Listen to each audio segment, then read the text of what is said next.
திருவாரூர் அருகே உள்ள மதுவநாயகி உடனுறை மதுவனேஸ்வரர் கோவிலில் வள்ளியை யானை வடிவில் விநாயகர் துரத்தும் விழா நடைபெற்றது.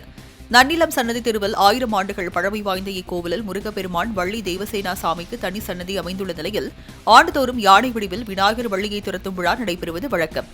அந்த வகையில் இந்த வருடம் வள்ளி சாமியை யானை துரத்தும் விழா வெகு விமர்சையாக நடைபெற்றது. இந்த விழாவில் ஆயிரக்கணக்கான பக்தர்கள் கலந்து கொண்டு சாமி தரிசனம் செய்தனர்.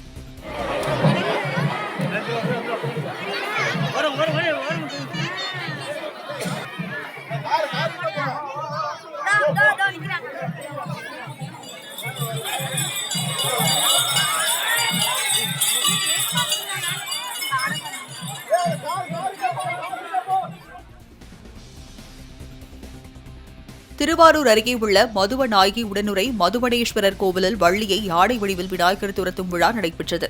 நன்னிலம் சன்னதி தெருவில் 1000 ஆண்டுகள் பழமை வாய்ந்த இக்கோவிலில் முருகப்பெருமான் வள்ளி தேவசேனா சாமிக்கு தனி சன்னதி அமைந்துள்ள நிலையில் ஆண்டுதோறும் யானை வடிவில் விநாயகர் வள்ளியை துரத்தும் விழா நடைபெறுவது வழக்கம்.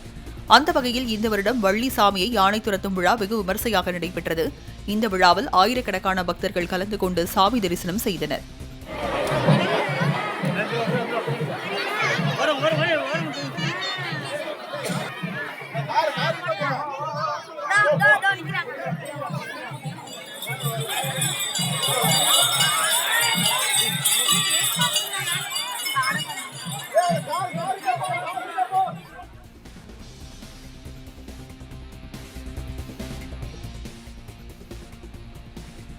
தூத்துக்குடி வ.உ. சிதம்பரனார் துறைமுகத்தில் 60 டன் திறன் மின்சாரத்தில் இயங்கக்கூடிய 386 கோடி ரூபாய் மதிப்பில் பசுமை இழுவை படகு வாங்க திட்டமிடப்பட்டுள்ளது.